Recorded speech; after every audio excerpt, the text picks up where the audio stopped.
তাহলে বাংলাদেশে যারা বর্তমান দায়িত্বরত আছেন অনুরোধের সাথে বগুড়া থেকে জানাচ্ছি, আপনারা তাকে ইন্টারপোলের মাধ্যমে এই দেশে নিয়ে আসেন। 18 কোটি বাংলাদেশি মানুষের একটাই দাবি, হাসিনার ফাঁসি।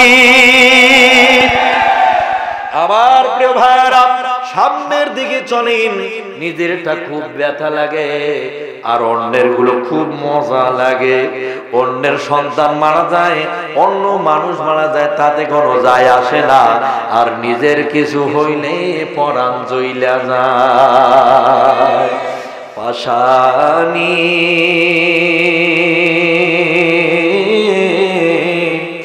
পল্টনের মোহর রক্তে ভাসালি, এই বাংলার মাঠ রক্তে ভাসালি। মা হইয়া কেমন করে, মা হইয়া কেমন করে সন্তানের মা ঋণী।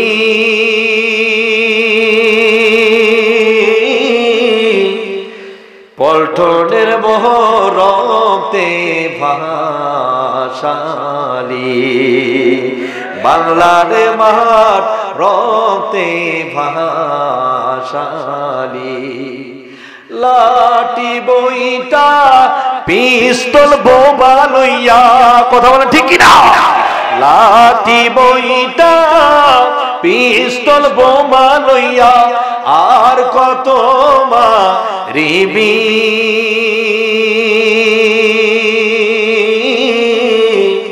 পল্টনের মোহর রক্তে ভাসালি।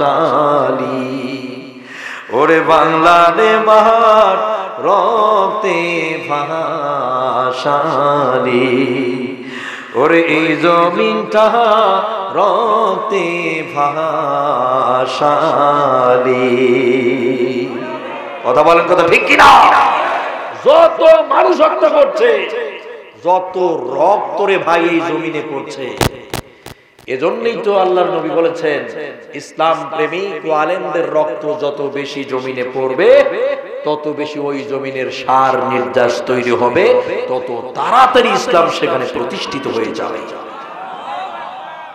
সম্মানিত ভাইয়েরা, এই জন্য বাংলাদেশের মানুষের মুখে মুখে একটি কথা বেশি শোনা যাচ্ছে, সেটি হলো এই, বাবার শাসন দেখেছি, বেটির শাসন দেখেছি, স্বামীর শাসন দেখেছি, বউয়েরও শাসন দেখেছি, এরশাদ মামুরও শাসন দেখা শেষ, আগামী দিন কোরআনের বাংলাদেশ। সবার মুখে মুখে শোনা যাচ্ছে, মানুষ কাতারে কাতারে লাইনে লাইনে এখন ইসলামের দিকে যাচ্ছে। কথা বলে না কেন? আমি কি সত্য বলছি না মিথ্যা? সত্য তো। আমার প্রিয় ভাইরা, মহান আল্লাহ পাক বলেন, ইয়াউমা নাদউ কুল্লা উনাসিম বিইমামিহিম ফামান উতিয়া কিতাবাহু বিয়ামিনি। মহান আল্লাহ বলেন, আমি ওই দিন অবশ্যই নেতাদেরকে ডাকবো আমার সামনে জবাবদিহিতা দেওয়ার জন্য। সব নেতাদের ধরা হবে। যেমন হাসিনা বলবে, শুধু আমি পাওয়ার চাই আর শেয়ার চাই, আর কিছু চাই না। ধরেন এবার জাতীয় পার্টিকে যদি ধরা হয়, এরশাদ মামুকে যদি ধরে বলা হয়, তুমি কিসের জন্য মানুষগুলোকে ডাক দিয়েছিলে, কি কায়েম করতে চেয়েছিলে বলো? এরশাদ মামু বলবে, সকালবেলা বলছিলাম একটা, 3টার সময় আমি ওটা ভাঙ্গিয়ে আর একটা কষি। ধরে কোন সুবহানাল্লাহ। সম্মানিত ভাইয়েরা, আর বিএনপির নেতাদেরকেও ধরা হবে, বলা হবে মানুষদেরকে কোন পথে ডাকছিলেন, ইসলামের কথা কি বলছেন? কেউ যদি ইসলামের দাওয়াত, ইসলামের দিকে আহ্বান না জানায়, তাহলে হবেটা কি বলেন? জামাতি ইসলামের আমিরকে ধরা হবে, নেতাকে ধরা হবে। বর্তমান বাংলাদেশের আমির হচ্ছে ডক্টর শফিকুর রহমান সাহেব, তাকে ধরে বলা হবে মানুষগুলোকে, দেশের মানুষগুলো, জনপদের মানুষগুলোকে কোন পথে ডাকছিলে বলো? উনি বলবেন আল্লাহর জমিনে আল্লাহর কোরআন বাস্তবায়ন করার জন্য ইকামতে দিন প্রতিষ্ঠার জন্য ডাক দিয়েছিলাম। আমি কোরআন প্রতিষ্ঠার জন্য ডাক দিয়েছিলাম। বাংলাদেশের জামাতকে ক্ষমতায় নিয়ে যাওয়ার জন্য ডাকি নাই, জামাতকে প্রতিষ্ঠা করার জন্য ডাকি নাই, ডাক দিয়েছিলাম আল্লাহর কোরআন অনুযায়ী সমাজ এবং রাষ্ট্রটা যেন চলে। এবার আপনাদেরকে প্রশ্ন করতেছি আমি, আমার প্রিয় ভাইরা একটু ভালো করে শুনবেন এবং বোঝার চেষ্টা করবেন। যারা বাবার নীতিমালাকে কায়েম করতে চাইলো আর যেনারা স্বামীর নীতিমালাকে কায়েম করতে চাইলো, ইরশাদ মামু তো একটার পর আর একটা দেয়। এই জোকার বাড়ির কথা বলছি, এরা যেভাবে মানুষদেরকে ডাকলো আর যারা ইসলামের জন্য ডাকতেছে, কোন দিকের কর্মী আর কোন দিকের নেতা, কোন দিকের সমর্থক হয়ে বললে আপনি মহান আল্লাহ তাআলার কাছে বাঁচতে পারবেন? আপনি কি বুঝতে পারেন নাই? কোন দিকে থাকতে হবে? কথা বলে না কেন? কোন দিকে? সবাইকে বলা লাগবে। বাকিগুলো মনে হয় রাগ হয়েছে আমার উপরে, কয় হুজুর ওয়াজ আগে শেষ হোক, তারপরে আপনার ব্যবস্থা আমি করতেছি।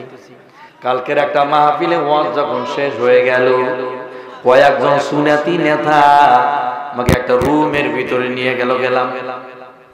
নিয়ে যাওয়ার পরেই প্রায় চতুর্দিকে ঘিরে ধরে বলতেছে, ভাই আমি অমুক দল করি, আপনি আমার দলের বিরুদ্ধে একটু ওইভাবে করলেন কেন? উনি আবার বলতেছে, ভাই আমার দলে, আপনি কেন আমার দলের বিরুদ্ধে গেলেন? আর একজন বলতেছে, হুজুর আপনি তো জামাতে ইসলামের পক্ষে বক্তব্য দিলেন। আর একজন বলতেছে, ভাই আপনি এইভাবে ওয়াজ করতেই পারেন না, আপনার হাদিয়া দেব না এখন। তো আমি বললাম যে ইনশাআল্লাহ আপনার হাদিয়ার গোষ্ঠী মারি না আমি। জোরে কোন আল্লাহু আকবার। তোর হাদিয়া আর টাকা দিয়ে আশরাফুলের মাথা কেনা যাবে না। সম্মানিত ভাইরা, আমাকে যদি কেউ ডাক দিয়ে আনতে চায়, ভালোবাসা দিয়ে নিতে হবে। আর আমার একটাই কাজ, সেটা হলো আল্লাহর কোরআন প্রতিষ্ঠা করার চিন্তা। বাকি যার চিন্তা আছে ওই বেড়াই হলো মুনাফিক। উল্টা পাল্টা প্রশ্ন শুরু করে দিল, কি ব্যাপার ওনারা উঠে চলে যাচ্ছে কিনা তিনজন এক লাইনে এক জায়গা? হ্যাঁ, প্রসাব করলে তো এক নাম্বার দেখাবেন, যে কয়টা মানুষ আবার উঠে গেলে কেমন হয় না? সম্মানিত ভাইয়েরা, যাওয়ার সময় ওইটা যদি ঠেলা ওঠে তাহলে আমার কবি এইটা দেখাই ছাড়ি দেব, ঠিক আছে? হুট করে উঠে গেলে আমি মনে করি যে মনে হয় উনি আমার উপরে রাগ করছে। কথা বলেন ঠিক কিনা? এইটা ওটি করা যাবে না। যদি আর কি যাওয়ার ইচ্ছা হয় তাহলে এইটা দেখাইলে, ঠিক আছে? না হলে সর্বনাশ ঘটে ফেলাইবে। সম্মানিত ভাইয়েরা, এরপরে প্রশ্ন করলো, হুজুর 100 বছরে কি ইসলাম এই দেশে কায়েম হবে? আমাকে বলতেছে। আমি বললাম, ভাই 100 বছর কেন, 1000 বছর যদি কায়েম না হয় আমার কোনো আপত্তি নাই। আপত্তি শুধু একটা জায়গায়, আমার মৃত্যু পর্যন্ত আমি কোরআনকে কায়েম করার জন্য চেষ্টা করেছিলাম কিনা। কথা বলেন ঠিক কিনা? আর ভাই আপনার কাজ হলো চেষ্টা করা, আপনার কাজ হচ্ছে প্রচেষ্টা চালা, লাঠি পিঠা করে কায়েম করা নয়। আমি বললাম, ভাই আপনি কি বলেন, আপনার মন কি বলে, কতদিনে হইতে পারে? উনি বলতেছে 100 বছরও পারবেন না। তা আমি বললাম, ভাইজান আমার কিন্তু উচিত কথা বলার খুবই অভ্যাস, জন্মগত ভাবে। কিছু কিছু মুনাফিক এখনো আমার ডানে বামে বসা আছে। যখন বলে ফেলাছি একবারে পুরো 100 গিয়ারে ভূমিকম্প উঠে গেল, তা আমি তো জানি যে এটা গিয়ার বাড়ারে কথা। কথা বলেন ঠিক কিনা? উনি কইতেছে টাকা দিব না, আর আমি কইতে তো টাকার গোষ্ঠী মারি বেটা, তো টাকাই নিব না। তুই পকেটে ঢুকিয়ে দিলেও সিঁড়ি ফেলে দেব। কিসের টাকা? টাকার সাথে এখানে কোনো আপোষ নাই, হাদিয়ার সাথে কোনো আপোষ নাই। এখানে কথা হচ্ছে কোরআন হাদিসের নীতিমালার উপর। কোরআনের কথা বলতে গিয়া যদি কারো পক্ষে চলে যায়, এতে কি আমার কোনো দোষ আছে? কারো বিপক্ষে যদি চলে যায় তাও কি আমার দোষ আছে? আছে? আছে না? সম্মানিত বন্ধুগণ, এই কোরআন হাদিস স্পষ্ট ভাবে জানিয়ে দিয়েছে বিবেকহীন মানুষগুলো ধরা খেয়ে যাবে। এই বিবেক বুদ্ধিহীন মানুষগুলো মহান রবের কাছে ধরা খাবে। মহান আল্লাহ পাক স্পষ্ট ভাবে এই মানব মণ্ডলীকে জানিয়ে দিয়েছেন, দুনিয়ায় তোমরা চেষ্টা করবা আর প্রচেষ্টা করবা, যদি কখনো মোকাবেলা করতে হয়, কখনো বাধার সম্মুখীন হতে হয়, তোমার সামনে যদি কখনো কেউ দেয়াল বানিয়ে দেয়, আল্লাহর কোরআনকে কায়েম করার জন্য ওই দেয়ালকে লাঠি গুলি মেরে ভেঙে মাটির সাথে মিশিয়ে দিয়ে আল্লাহর দ্বীন তার কালেমা উদ্দিন করতে হবে। আল্লাহর নবীর সাহাবীর সংখ্যা যখন 40-এর বেশি হয় নাই, নবীজির সাহাবীর যখন 40-এর বেশি হয় নাই, মক্কার বাড়িতে হিজাজ থেকে এসে একজন ব্যক্তি নবীজির বিরোধিতা করে যাইতো। মক্কার বাড়িতে এই খবরটা কেউ না জানার আগে আব্দুল্লাহ ইবনে আতিক রাদিয়াল্লাহু তাআলা আনহু জানতে পারলো। জোরে কান্না আল্লাহু আকবার। আতিক যুবক মানুষ জানতে পারলো ওই লোক এসে মক্কায় নবীজির বিরুদ্ধে কাজ করে যায়। দেয়ালে লেখে আল্লাহর নবীর বিরুদ্ধে, গাছে লেখে নবীজির বিরুদ্ধে, সামনায় লেখে নবীজির বিরুদ্ধে, পাথরে লেখে নবীজির বিরুদ্ধে। নবীজিকে পচিয়ে দেওয়ার জন্য পুরো মক্কার বিভিন্ন জায়গায় এরা ষড়যন্ত্র শুরু করে দিল। কেউ জানতো না, কিন্তু আব্দুল্লাহ ইবনে আতিক সেই কথা জানতে পেরেছে। রাসূলুল্লাহর সামনে গিয়ে বললেন, ইয়া রাসূলুল্লাহ, আপনি দ্বীন প্রতিষ্ঠা করতে চান, ইসলামকে আপনি কায়েম করতে চান, কিন্তু মক্কায় যে হিজাজ থেকে একজন কাপড় ব্যবসায়ী, হিজাজের অন্যতম কাপড় ব্যবসায়ী যার নাম হলো আবু রাফি, এই লোকটা মক্কার বাড়িতে এসে কাপড় বেচাতো। কাপড় বেচায়া যে লাভটা হতো, সেই লাভের 10% টাকা আপনার এবং আপনার সাহাবী আর ইসলামের ক্ষতি করার জন্য সে ব্যয় করতো। জোরে কোন নাউজুবিল্লাহ। এই কাজ সে করতো মক্কায় আছে। আপনি আজকে আমাকে পারমিশন দেন, ওর মাথা থেকে গর্দান থেকে কাল্লা যদি আলাদা করতে না পারি, আমি ওই জায়গা থেকে ফেরত আর আসবো না। আল্লাহর হাবিব বললেন, সাহাবীর মাথা গরম করলে হবে না।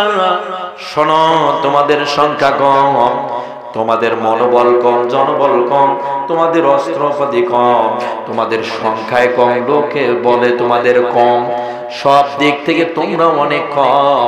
এই অবস্থায় যদি হট্টগন্ডগোল মক্কায় তোমরা বাঁধাও, তাহলে দ্বীনি হকের দাওয়াত দেওয়া আর সম্ভব হবে না। এখন তো গোপনে গোপনে দেই, তখন আরো গোপনে গভীরে ঢোকা লাগবে, আর দাওয়াত দেওয়া সম্ভব হবে না। ওই একই কথা প্রায় প্রতিদিন সেই আব্দুল্লাহ ইবনে আতিক রাদিয়াল্লাহু তাআলা আনহু নবীজির সামনে উপস্থাপন করতেন। নবীজি এমন একটা সময় আসলো, দেখতে পারলেন যে আতিক রাদিয়াল্লাহু তাআলা আনহু শেষের দিনে, চতুর্থ দিন এসে ধরে বললেন, ইয়া রাসূলুল্লাহ, আজ আমাকে অর্ডার দেওয়াই লাগবে। নবীজি তার মনের অবস্থা বুঝতে পেরে বললেন, আতিক, আমি বুঝেছি তোমার ঈমানের পাওয়ার বেড়ে গেছে, তোমার ঈমান তোমাকে থেমে থাকতে দিবে না, আমি জানি। আতিক রে, যাও, আমি তোমাকে দোয়া করে দিলাম, যাও, তোমার প্রতি আমার রহমত আল্লাহ পাকের নাজিল হবে, এই দোয়াই করে দিলাম। আতিক তার সঙ্গে 6 থেকে 7 জন বন্ধুকে নিয়ে মক্কা পাড়ি দিয়া হিজাজের ভিতরে চলে গেলেন। রাত হয়ে যাচ্ছে, সন্ধ্যা হয়ে গেল, ধীরে ধীরে রাত গভীর হতে চলেছে। সন্ধ্যা যখন নেমে গেছে, রাত হয়ে গেল, দরজার ভিতরে থেকে একদম দরজা রক্ষক এসে, মানে দারোয়ান এসে দরজার গেটের সামনে দরজা খুলে দিয়ে বলল, ওহে বাড়ির ভিতরের কেউ যদি আছো, ভিতরে প্রবেশ করো, না হলে দরজা এক্ষুনি বন্ধ হয়ে যাবে। ঠিক ওই জায়গায় আতিক রাদিয়াল্লাহু তাআলা আনহু ফাতফাত পর্বতের পাশে 6 জন বন্ধুকে বসিয়ে রেখে বললেন, দেখি তো কি করা যায়। ওর বাসার গেটের সামনে প্রসাব করার ভান করে বসে পড়ল। জোরে কন্যা মারহাবা। দরজা রক্ষক যখন বলেছে কি আছো ভিতরে আসো, চট করে আতিক রাদিয়াল্লাহু তাআলা নির্ভীক বাঘের মতো ভিতরে প্রবেশ করলো। আল্লাহু আকবার। আতিক রাদিয়াল্লাহু তাআলা ভিতরে চলে গেলেন। রাত গভীর হয়ে গেছে। মক্কা মদিনার বিভিন্ন মুনাফিক এবং কাফের ও মুশরিকরা ওই জায়গায় বসে পরামর্শ করতেছে মক্কায় কি ঘটাতে পারে, মক্কায় নবীর সাহাবীদের উপরে কি অত্যাচার করতে পারে, সাহাবায়ে কেরামদেরকে আক্রমণ কেমন করে করা যাবে, কোন স্টাইলে করলে পরে ক্ষতিগ্রস্ত হবে সাহাবীরা, এগুলো নিয়ে পরামর্শ হচ্ছে।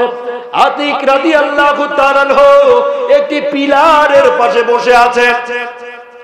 রাত যখন একেবারে গভীর হয়ে গেছি, আবু রাফে সেখানে বলে দিল রাত এখন অনেক হয়ে গেছে, আজকের মতো এখানে ইতি করা হলো, আজকের মতো এখানে শেষ করা হলো।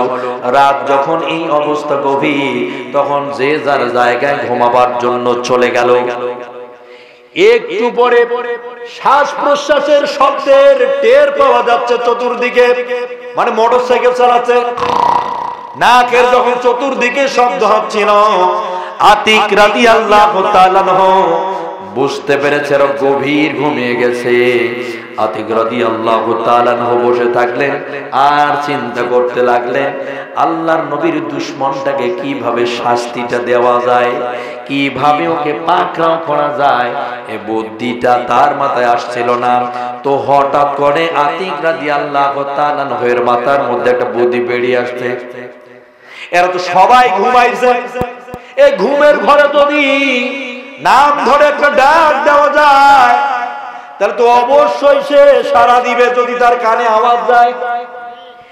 এজন্য আতিক রাদিয়াল্লাহু তাআলা ঘুটঘুটে অন্ধকারের ভিতরে, বাসার ভিতরে অনেক মানুষের ভিড়ে আব্দুল্লাহ ইবনে আতিক রাদিয়াল্লাহু তাআলা আবু রাফে তুমি কোথায় আছো এই কথা বলে একটা চিৎকার দিয়ে দিল। যখন আবু রাফে তার কথা শুনে উত্তর দিল এই তো আমি এখানে আছি। ঘুমের ঢালায় বললো আমি এখানে। যেমনি বলছে এখানে, তেমনি খাপের ভিতর থেকে তরবারি বের করছে। আল্লাহু আকবার। মুজাহিদ কারে বলে জানেন? ইসলামের সৈনিক কারে বলে আপনি কি জানেন? কাউকে লাগে না, তার একাই 1000। কথা বলে না কেন? ইমানদাররা কারো কোনো পরোয়া করে না। ইমানদাররা জানে জানমাল তো আল্লাহকে দিয়ে দিছি, এই জানমাল যেন আল্লাহর পথে ব্যয় হয়ে যায়, এই জন্য কোনো কিছুর পরোয়া তারা করে না। আতিক রাদিয়াল্লাহু তাআলা একটা কোপ বসায় দিলে, কিন্তু আবু রাফের শরীরে লাগলো না। তরবারির আওয়াজটা একটি স্বচ্ছ জায়গায় লেগে সনাত করে শব্দ হয়ে গেল। তার আশেপাশের অনেকের ঘুমটা একটু নরমাল হয়ে গেল, মানে চেতন চেতন হওয়া হওয়া ভাব, এরকম একটা অভ্যাস সৃষ্টি হয়ে গেল। যখন ওই জায়গায় আতিক রাদিয়াল্লাহু তাআলা আবার কণ্ঠটাকে চেঞ্জ করে বলল আবু রাফে রে, কি ব্যাপারে একটু আগে চেঁচাইলে এখন কি হয়েছে? আবু রাফে ওই জায়গায় বলে দিল কে যেন একটু আগে আমাকে আঘাত করছে, যেমনি বলছে আঘাত করছে তেমনি আর একটা। আল্লাহু আকবার। সম্মানিত বগুড়াবাসী, আতিক রাদিয়াল্লাহু তাআলা এর দ্বিতীয় কোপটা তার শরীরে লেগে গেল। তার গর্দান থেকে রক্ত প্রবাহিত হওয়া শুরু হয়ে গেছে। রক্ত যখন জমিনে পড়া শুরু হলো, ওই জায়গায় আতিক আবার বললেন কি ব্যাপারে, এত কি হয়েছে, তোমার চিৎকার করলে কেন? আবু রাফে এবার বলে দিল কে জানো আমাকে তরবারি দিয়ে আঘাত করছে, যেমনি বলছে আঘাত করছে তেমনি আর একটা। সম্মানিত ভাইরা, তৃতীয় যেটা দিল একবারে তার গর্দান থেকে আলাদা হয়ে গেল। আল্লাহর নবীর সাহাবী জালিলুল কদর সাহাবী আতিক রাদিয়াল্লাহু তাআলা ওই জায়গায় আর বসে থাকলেন না। চিন্তা করলেন এখানে থাকলে পরে ধরা পড়লে তো আমার টুকরা টুকরা করে ফেলবে। কথা বলে না কেন? আপনারা কি ঘুমাইছে? কারা কারা ঘুমাইছেন একটু হাত তোলেন তো। এবার কারা কারা আসলে ঘুমান নাই তাহলে হাত তোলেন। একটু হাতটা নাড়া দেন, তো ঘুমটা ভেঙে যান। ঘুমাইছে হাত নামান। সম্মানিত ভাইরা, আতিক রাদিয়াল্লাহু তাআলা যখন এই অবস্থা করেছে তার, তো রাতের বেলায় আতিক রাদিয়াল্লাহু তাআলা একটা দুইটা করে 6টা গেট পাড়ি দিয়া ওই রুমের ভিতর থেকে ব্যাক হয়ে বেরিয়ে আসলেন। আসার সময় সর্বশেষ গেটের মধ্যে আতিক রাদিয়াল্লাহু তাআলা হয়ে পায়ের মধ্যে রটের একটা জায়গা লেগে পাটা ক্ষত হয়ে গেল, ফিনকি দিয়া রক্ত প্রবাহিত হলো। আতিক রাদিয়াল্লাহু তাআলা মাথার পাগড়িটাকে এক ঝটকে খুলে ফেললেন, ফেলার পরে দুই ভাগে বিভক্ত করে ফেললেন। ফেলার পর কোমরে একটা ভাগ বাঁধলেন, আর একটা ভাগ দিয়ে পাটা ব্যান্ডেজ করে নিলেন। পাগড়ি যে শুধু মাথার মধ্যে বাঁধা সুন্নত তা না, জিহাদের ময়দানে প্রয়োজনে প্রচেষ্টা করার সময় ব্যান্ডেজের কাজেও লাগতে পারে, অথবা শক্তি বাড়াবার জন্য কোমরেও বাঁধা লাগতে পারে। যে লড়াই হলো বিগত সময়, এর চেয়ে ডাবল লড়াই হবে। আগে তো লড়াই হয়েছে ইসলাম বিদ্বেষীদের সঙ্গে, এবার ইসলাম প্রতিষ্ঠার জন্য নিজের ঘরের মানুষের সঙ্গে লড়াই করতে হতে পারে। কারা কারা লড়াই যেতে পারবেন নাকি তো লিল্লাহি থাকবে। আল্লাহ কবুল করুক। আমার প্রিয় ভাইয়েরা, পাগড়ি শুধু মাথায় না, সব জায়গায় প্রয়োজন আছে না নাই? আছে না নাই? এই অবস্থাটা আপনাদের বুঝতে হবে। পানির ব্যবস্থা করা লাগতো, গলা শুকিয়ে গেছে। আতিক রাদিয়াল্লাহু তাআলা ওই জায়গা থেকে বের হয়ে সেই সাহাবায়ে কেরাম যাদের 6 জনকে ফাত পর্বতের পাশে রেখে দিয়ে আসছেন, আতিকের পাটা ক্ষত হয়ে যাওয়ার পরে ও পাগড়িটা দিয়ে কোমর বেঁধেছে আর পাটা ব্যান্ডেজ করে নিয়েছে। দ্রুত সেখান থেকে খোঁড়াইয়া সাথী বন্ধুদের যে ওই যে ফাত পর্বতের পাশে রেখেছিল 6 জনকে তড়ি করে গিয়ে করে বলে দিলেন, প্রিয় সাথী বন্ধুরা রে, জলদি চলে যাও প্রিয় হাবিবের কাছে, এটা আনন্দের সংবাদ পৌঁছিয়ে দাও যে নবীর বিরুদ্ধে দেয়ালে চামড়ায় বাকলে পাথরে গাছে সব জায়গায় বিরোধিতা করে কথাবার্তা লিখে লিখে প্রচার করত, ওই জালেমকে আজ জাহান্নামে পাঠিয়ে দিয়েছি। তবে এটাও মনে রেখো, আমি তোমাদের সঙ্গে যাচ্ছি না, কারণ আছে, আমি ফজর পর্যন্ত অপেক্ষা করব। আসলে শয়তানটা অরিজিনালে মরছে নাকি আদা মরা হয়েছে জানতে হবে, এজন্য আমি অপেক্ষায় আছি। একটি পাহাড়ের পদদেশে আতিক রাদিয়াল্লাহু তাআলা বাকি রাতটা কাটাচ্ছে, আর এরা সাথী বন্ধুরা প্রিয় হাবিবের কাছে চলে গেলেন।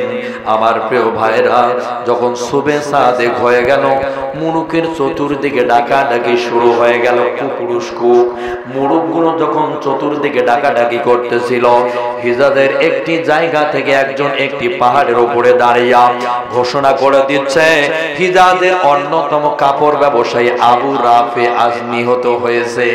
যেমনি শুনেছে নিহত হয়েছে, তেমনি বলেছে আল্লাহু আকবার। এ কথা বলে তড়ি করি করে বিশ্বনবীর দিকে আতিক রাদিয়াল্লাহু তাআলা চলছেন। সাথী বন্ধুরা ততক্ষণে নবীজির কাছে পৌঁছে গেলে সাথী বন্ধুদের দেখে, সাহাবায়ে কেরামদের দেখে বিশ্বনবী বলে দিলেন, সাহাবীরা রে, গেলে তোমরা 7 জন, চলে আসলে 6 জন, বিষয়টা কি? আতিক কোথায়? সাহাবায়ে কেরাম বললেন, ইয়া রাসূলুল্লাহ, ও তো অপারেশনের কাজে আমাদেরকে নেয় নাই, ও তো একাই চলে গেছে। আপনার সেই সাহাবী নির্ভীক, সে তো জলিলুল কদর সাহাবী, আপনার অপমান সহ্য করতে পারে নাই, আপনার বিরুদ্ধে কাজ করে যাবে, ইসলাম প্রতিষ্ঠার বিরুদ্ধে কাজ করে যাবে, একাই তার প্রতিহত করেছে। ওই জাহান্নামীটা কিট্টারে সে জাহান্নামে পাঠিয়েছে। আল্লাহর হাবিব টপ টপ করে চোখের পানিগুলো ঝরালো আর আনন্দের একটা কান্না দিল। আল্লাহর হাবিব জনাবি মুহাম্মদুর রাসূলুল্লাহ সাল্লাল্লাহু আলাইহি ওয়াসাল্লামের চোখ দিয়ে যখন পানি ঝরেছে, সাহাবীদেরকে নবীজি বললেন, আতিককে কোথায় রেখেছো? আতিক রাদিয়াল্লাহু তাআলা কেন তোমাদের সঙ্গে আসলো না? এর মধ্যে আতিক রাদিয়াল্লাহু তাআলা চলে আসলো, এসে নবীজি যেখানে বসানো আছেন একটু আলাদা হয়ে বসে আছেন, পাটা তার ব্যান্ডেজ করা, কোমরে একটা অংশ দিয়ে বাঁধানো আছে।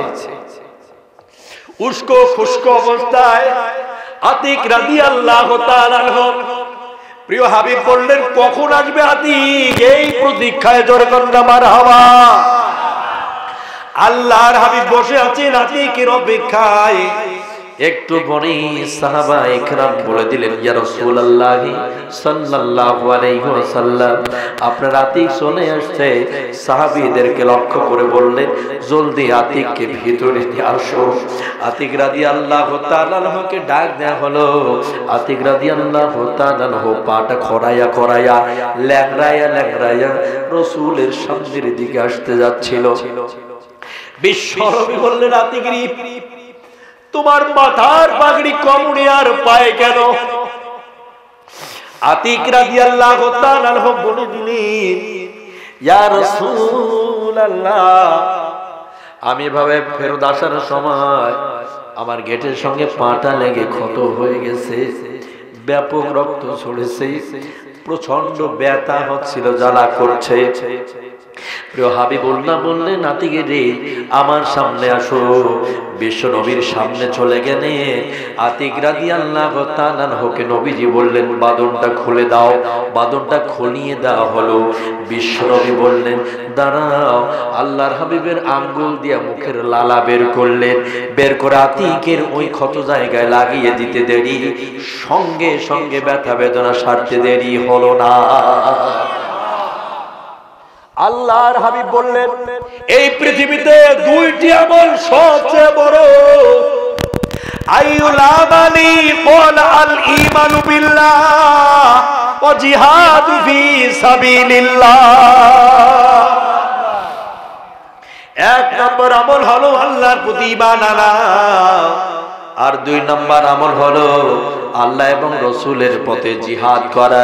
জিহাদ মানে এই নয় যে লাঠি দিয়ে পিটাইয়া মাথা ফাটাইয়া মেরে ফেলা, এর নাম জিহাদ নয়। জিহাদ মানে হলো চেষ্টা করা আর প্রচেষ্টা করা। একজন ছাত্র চেষ্টা করতেই পারে আমার রেজাল্টটা ভালো হোক, এটা কি অন্যায়? এটা অন্যায়? এটা অন্যায় না। জান ইনশাআল্লাহ মোহতারাম। একজন কৃষক চেষ্টা করতেই পারে আমার কৃষির ফলনটা ভালো হোক। একজন ব্যবসায়ী চেষ্টা করতেই পারে আমার ব্যবসাটা বড় হোক, লাভজনক হোক। তো তেমনি একজন ইমানদার চেষ্টা করতেই পারে আমি যেমন ইমানদার, পুরো দেশ ও জাতির মানুষগুলো ইমানদার হয়ে যায়। বাংলাদেশের কোরআনের পাখি, পিরোজপুরের সন্তান, শহীদ মরহুম আল্লামা দেলওয়ার হোসেন সাইদি রাহিমাহুল্লাহ, এই কাজটা করাই তার সবচেয়ে বড় নাকি অপরাধ? নিজে চেষ্টা করেছেন, অপরকেও চেষ্টা করেছেন, সবাই ভালো হয়ে যাক, দেশ ও জাতির মানুষগুলো ইমানদার হয়ে যাক। যখন উনি কখনো বলেন নাই যে তোমরা সমাজ কোরআনের প্রতিষ্ঠা করো, তখন সবাই ওনাকে সাহেব আর মিয়া আর হুজুর আর বুজুর্গ বলে ডাকতো। আর যখন উনি বলতেন কোরআন দিয়ে সমাজ ও রাষ্ট্র জীবন পরিচালনা করো, সেই দিন থেকে উনি বড় অপরাধী হয়ে গেছে। মক্কায় নবীজি যখন এভাবে ডাক দেন নাই, তখন নবীজি অপরাধী ছিলেন না। নবীজিকে ওই কাফের মুশরিকরা বলেছিল আল আমিন আস সাদিক, সত্যবাদী, সবচেয়ে বড় বিশ্বাসী, সবচেয়ে ভালো মানুষ হচ্ছে আব্দুল্লাহর বেটা মুহাম্মদ। যেদিন আব্দুল্লাহর বেটা মুহাম্মদ বলেছে এই কোরআন দিয়ে রাষ্ট্র পরিচালিত করতে হবে, শান্তিতে যদি থাও আর নিরাপত্তাহীনতায় যদি তোমরা ভুগতে না চাও, তাহলে এই কোরআনের নীতিমালা কায়েম করো, শান্তি প্রতিষ্ঠিত হবে। ওই দিন আর নবীজি মক্কায় থাকতে পারে নাই। থাকতে পারছে? সম্মানিত ভাইরা, তাহলে আপনি যখনই হকের উপরে আসবেন তখনই আপনার বিপদ আসবে। আর যার জীবনে বিপদ আসে না, বালা মুসিবত আসে না, বাধা আসে না, তাকে মনে করতে হবে তার ইবাদত আল্লাহ কবুল করতেছে, নয় আকারে না। কথাটা বুঝাতে পারছি? আর তার ইবাদত বন্দেগীর পরে মানুষ সহ্য করতে পারে না, বাধা দিয়ে দেয়, মামলায় ঢুকিয়ে দেয়, মারে, হত্যা করে, খুন করে, গুম করে, পিটায়। বুঝে নিতে হবে আপনার ইবাদত আল্লাহ কবুল করেছে, আল্লাহ পছন্দ করেছে। তাছাড়া এত দুনিয়ায় এত মানুষ, কারো দিকে এত বিপদ নাই, শুধু আমার দিকে আসে। তার কারণ হচ্ছে আল্লাহ আমাকে বেশি বেশি তাকাচ্ছে। কথা বলে না কেন? আল্লাহ আমাকে দেখতেছে। কোন মিটিং এ যদি যান, কোথাও যদি আপনি যান, কাউকে শাসন যদি করতে চান, তাহলে পাশে আপনার নিজের লোকটা যেটা আছে তারে আপনি একটা পিটন দিলেও কোনো সমস্যা হবে? তারে দিয়ে আপনি দেখাইতে পারবেন। আর অন্য মানুষকে যদি পিটা তো দূরের কথা, হাত তুলে আপনার হাত ভাঙিয়ে দিবে। কথা বলেন ঠিক কিনা? নিজের লোক দিয়ে পরিবর্তন আনতে হয়। অতএব আসুন, দেশে এমনি এমনি কোরআন আসবে না, এমনি এমনি কোরআন প্রতিষ্ঠিত হবে না, আমাদেরকে চেষ্টা চালাতে হবে। কথা বলছে না কেন? আজকের আলোচনা কি আপনাদের বিপক্ষে চলে গেল নাকি? ঠিক আছে, আপনারা আবার আমার মাহফিলের শেষে আটকাইবেন না তো, বেজার করবেন না তো, যেন না হয়। সম্মানিত ভাইয়েরা, জাতির পরিবর্তনের জন্য আমাদের এইভাবে কোরআনের প্রোগ্রামগুলো করা, যে যুবকগুলো এভাবে কোরআনের প্রোগ্রাম সাজিয়ে আমাদের পরিবর্তন ও পরিবর্ধনের জন্য চেষ্টা চালিয়েছে, আল্লাহ তাআলা তাদের পিতামাতার কপালগুলোকে ধন্য করে দিক। জোরে বলেন আমিন। সম্মানিত বন্ধুগণ, 10টাই পুরো দিলে 12টা পর্যন্ত করলে খুব ভালো হতো, তাই না? এখন আর রাত আমি করতে চাচ্ছি না। ইদানিং রানিং আমার পরীক্ষা চলছে ভার্সিটিতে, একদিকে পরীক্ষা আর অন্যদিকে প্রোগ্রাম। আপনাদের সময় দেওয়াই লাগবে। এই প্রোগ্রাম কিন্তু নিতে চাই নাই। জাহাঙ্গীর ভাই থেকে শুরু করে অনেকে আমার কাছে ফোন করছে, ভাই ফোন করেছে, যার কারণে এই মাহফিলটা আমি নিতে বাধ্য হয়েছি। সম্মানিত ভাইয়েরা, আজকের মতো এখানে আমি শেষ করতে চাই। আপনারা কি বেশি রাগ করবেন নাকি? ইনশাআল্লাহ আমার আগামী কালকেও পরীক্ষা আছে, এজন্য আপনাদের কাছে আমি আজকের জন্য মাফ চাচ্ছি। আর 10 মিনিট চালাবো? আচ্ছা, ইনশাআল্লাহ। সম্মানিত বন্ধুগণ, তাহলে আমরা জানি কোরআন ছাড়া পরিবর্তন আসা সম্ভব না। পুরুষদের পাশাপাশি নারীদেরকেও চেষ্টা করতে হবে। কথা বলে না কেন? পুরুষের জন্য ইসলাম প্রতিষ্ঠা করা ফরজ, আর নারীদের জন্য কি ফরজ নয়? এ ভাই উঠাউঠি করে তো হবে না। আমি কি শেষ করে দেবো? কারা কারা চান আলোচনাটা দেখি তো, হাত তুলে তো দেখি। লিল্লাহি তাকবীর। আলোচনা কি আর একটু চালাবো? আধা ঘন্টা চালাবো? এটা হাত তুলি বলতে হবে, চালাবো। এটা হাতটা টান টান করেন তো দেখি না মনের কি অবস্থা। ওই মুরব্বী মনে হয় চাইছেন, হাত তুলে নেই। চাইছেন না ভাই? চাইছেন? হাত কেন তুলো কেন ভাই? দেখি না তোলেন। চলবে আলোচনা। একটু সোজা করেন, টনটনা করেন, ডাইরেক্ট এই হাতগুলো পকেটের মধ্যে ঢুকান। ঢোকেন নাই? কি তা কয় বারে? ঢুকান বাজি, ঢুকান ঢুকান। হাতগুলো একটু পকেটে ঢুকান, ঢোকার পরে যা আছে একটু বাইর করেন, আল্লাহর রাস্তায় বাইর করেন। এই প্রোগ্রামের জন্য ব্যাপক ব্যয়বহুল আছে, ব্যাপক ব্যয় আছে। আপনারা যদি সাহায্য সহযোগিতার হাত না বাড়ান তাহলে তো সমস্যা, তাই না? হ্যাঁ, সম্মানিত ভাইয়েরা, আপনাদের মাঝে যারা 500, 1000 এভাবে দিবেন তারা নামগুলো বলেন। আর বাকি কিছু প্যাকেট বা আপনার ওই যে তোয়ালা আছে না, রুমাল, রুমাল দিয়ে দেন তো ভাইয়েরা। আশেপাশে যারা আছেন, পিছনের ভাইদের বলছি, এই যে খালাতো ভাই, একটু ওঠেন, কালেকশনের জন্য একটা রুমাল দিয়ে দেন ইনশাআল্লাহ। দিয়ে দেন, ওঠেন দ্রুত দ্রুত। লোকের এই অবস্থা, রাত গভীর হয়ে গেলে মানুষের চোখে ঘুম আসে, বিভিন্ন সমস্যা হয়ে যায়, এজন্য একটু দ্রুত উঠতে হবে। সম্মানিত ভাইয়েরা, দ্রুত কালেকশনটা একটু করে নেন তো। একটু জিকির করেন লা ইলাহা, জোরে লা ইলাহা ইল্লাল্লাহ,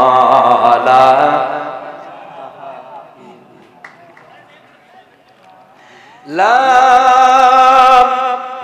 ইলাহা ইল্লাল্লাহু মুহাম্মাদুর রাসূলুল্লাহ। সম্মানিত ভাইয়েরা, কোরআনী সমাজ ব্যবস্থা যদি পৃথিবীতে চালু না হয় তাহলে আপনার কোনো কিছুর গ্যারান্টি থাকবে না। একটা 6 বছরের বাচ্চাকে হত্যা করছে, দেখছেন আপনারা? হ্যাঁ, কোন এক জাহিলিয়াত আসছে বাংলাদেশে, চিন্তা করছেন? মানে শিক্ষিকা মেয়েটাকে যে পড়াতো, একটা লেখাকে এই মেয়ের বাবা মা আসতে নিষেধ করে দিয়েছে। রাগে ক্ষোভে আর তাপে এই ছোট্ট 6 বছরের মেয়েটাকে হত্যা করে দিয়েছে।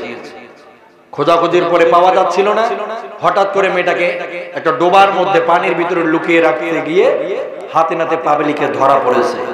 এরকম সমাজ ব্যবস্থা থেকে যদি পরিবর্তন আনতে হয়, তাহলে এই মানুষগুলোর কাছে কোরআনের জ্ঞান পৌঁছিয়ে দিতে হবে। এরা যদি কোরআন হাদিস বুঝতো, তাহলে ইনশাআল্লাহ এর মনটা হতো না। আচ্ছা, ওখানে দিছে 500, এখন দিছে 4,500। না, 4,000 এর আরো কিছু দাও।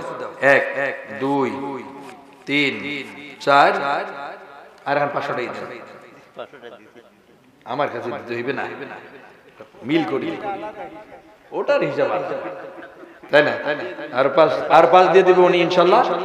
ফুল করে দিলেন, আল্লাহ তাআলা ওনার দানকে কবুল করুক, জোরে কান আমিন। সহকারী সভাপতি দিয়েছে এবং অরিজিনাল আপনার বড় সভাপতি কই? বড় সভাপতি দাও কেন? বাজি দাও, দাও আমাকে দিবেন।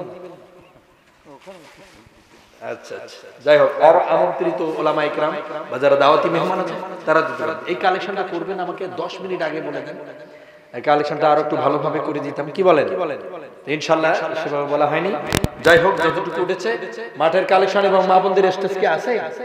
মা বোনেরা আসছে কি? আসছে।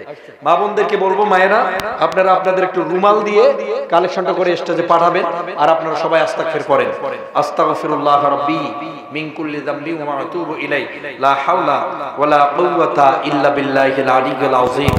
আল্লাহুম্মা সাল্লি আলা মুহাম্মাদিন ওয়া আলা আলি মুহাম্মাদ কামা সাল্লাইতা আলা ইব্রাহিম ওয়া আলা আলি ইব্রাহিম ইন্নাকা হামিদুম মাজিদ। আল্লাহুম্মা আমিন। রব্বানা যালামনা আনফুসানা ওয়া ইন লাম তাগফির লানা ওয়া তারহামনা লানাকুনান্না মিনাল খাসিরিন।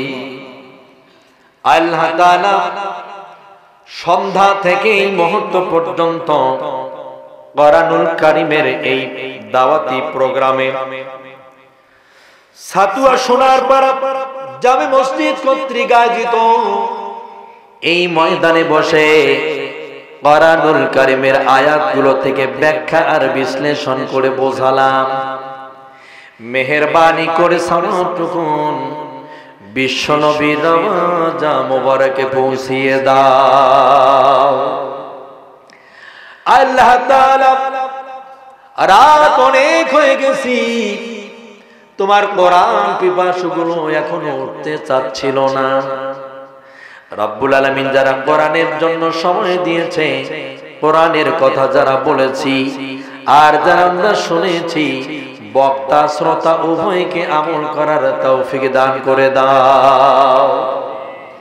আল্লাহ তাআলা আজকের এই মাহফিলের সভাপতি এবং সহকারী সভাপতি, প্রধান অতিথি, আমন্ত্রিত ওলামায়ে হযরত, দূর দারাজ থেকে যারা কোরআন শোনার জন্য এসেছেন, রব্বুল আলামিন উভয়ের জন্য আজকের মাহফিল থেকে তুমি নাজাতের কারণ বানায়া দাও। আল্লাহ তাআলা রব্বুল আলামিন আজকে যে যুবকগুলো অজস্র কষ্ট করেছে, শ্রম দিয়েছে, মেধা দিয়েছে, মানুষের দ্বারে দ্বারে হাত পেতেছে, আল্লাহ তাআলা এই ছেলেগুলো নিজের পেটের জন্য যায় নাই, চায় নাই। রব্বুল আলামিন তোমার কোরআন প্রচার ও প্রসারের ব্যবস্থাপনার জন্য তারা এই কষ্টটা করেছিল। মেহেরবানি করে আল্লাহ তাআলা এই মানুষগুলোকে তুমি ইসলামের মেরুদণ্ড বানায়া দাও। রব্বুল আলামিন আজকের এই সাতুয়া মাহফিল থেকে তোমার দরবারে প্রার্থনা করি, আমাদের আপনজান আব্বা জানারা, আম্মা জান, যাদের দুনিয়ার থেকে চিরবিদায় নিয়ে গহীন অন্ধকারে চলে গেছেন, দয়া করে মায়া করে কবরগুলোকে তুমি জান্নাত বানিয়ে দাও। আল্লাহ তাআলা বাংলাদেশে আমরা বাপের শাসন, বেটির শাসন, স্বামী স্ত্রীর শাসন, মামুর শাসন দেখেছি। তোমার হাবিব বলেছে কোরআন দিয়ে নাকি দুনিয়া শাসন হলে সেখানে চোর থাকে না, ডাকাতি হয় না, রাহাজানি হয় না, চিন্তাই হয় না, এরপরে জেনা ব্যভিচার হয় না, লুটতারাজ হয় না। আল্লাহ তাআলা এই সমাজ ব্যবস্থা দেখি নাই, ইহা দেখে মনার মতো তৌফিক দান করে দাও। আল্লাহ তাআলা যেই যুবকগুলো না খেয়ে না দিয়ে, নেই কোনো টাকা, নেই কোনো হাদিয়া, নেই খাওয়া, এই বগুড়ার ছেলেগুলো যারা মিডিয়া চালিয়ে গ্রামগঞ্জের আলোচনাগুলোকে নিয়ে পুরো বাংলাদেশে বহির্বিশ্বে যারা প্রচার করে, এদের যে বয়স, যেই বয়সে তো তারা গান বাজনা রেকর্ড ও ভিডিও করতে পারত, শুটিং করতে পারত, কিন্তু তা না করে রাব্বুল আলামিন তোমার কোরআনগুলোকে প্রচারের জন্য যারা চেষ্টা করেছে, মেহেরবানি করে এগুলো দিয়ে তাদের নাজাতের কারণ বানায়া দিও। আল্লাহ তাআলা মা বোনেরা প্রচন্ড এসেছেন, আল্লাহ তাআলা তাদের উপরে তোমার রহমত দান করে দাও, পর্দা ও হিজাব করে চলার মতো তৌফিক দান করে দাও, ঈমান ও মনোবল দান করে দাও। মায়েরা এবং বোনেরা তারা যেন তাদের স্বামীদেরকে অর্ডার নয়, তারা যেন স্বামীদেরকে এভাবে বলতে পারে, ও প্রাণের স্বামী আমার, তোমাকে ইসলামের জন্য ছেড়ে দিলাম, যাও ইসলামের জন্য কাজ করো, সময় দাও। এই মন মানসিকতা তুমি তাদের দান করে দিও। আল্লাহ তাআলা ছেলেদেরকে যাতে অর্ডার করতে পারে, ছেলে রে পেটে ধারণ করেছিলাম 280 দিন পর্যন্ত, তোকে ইসলাম প্রতিষ্ঠার কাজে আমি অর্ডার করেছি মা হয়ে, এই কথা বলার মতো তুমি তাদেরকে তৌফিক ইনায়েত করো। আল্লাহ তাআলা সর্বশেষ আর একটা কথা বলবো, এই জমিনের মধ্যে অজস্র আলেমের রক্ত পড়েছে, এই জমিনে বিনা কারণে আলেমদের বুকে গুলি ঢুকিয়ে দেওয়া হয়েছে, এই জমিনে অকারণে আলেমদের ধরে ফাঁসি দেওয়া হয়েছে, এই জমিনে ওয়াহিদু কোরআনের ছাত্রদেরকে পঙ্গুত্ব বরণ করতে হয়েছে। আল্লাহ দয়া করে সেই জমিনে কোরআনের সমাজ দান করে দাও। ये शहादत गाहे उल्फत में कदम रखना, ये शहादत गाहे उल्फत में कदम रखना, लोग समझती है आसान है मुसलमान होना, तक़ब्बल मिन्ना इन्नका अंतस समीउल अलीम व तुब अलैना इन्नका अंता या मौलाना अल अज़ीम। सुबहान रब्बिका रब्बिल इज़्ज़ति अम्मा यसिफून सलामुन अलल मुरसलीन अल्हम्दुलिल्लाहि रब्बिल आलमीन वजअल आखिर कलामुना इंदल मौत ला इलाहा इल्लल्लाहु मुहम्मदुर रसूलुल्लाह। अस्सलामु अलैकुम व रहमतुल्लाह। व अलैकुम अस्सलाम व रहमतुल्लाह।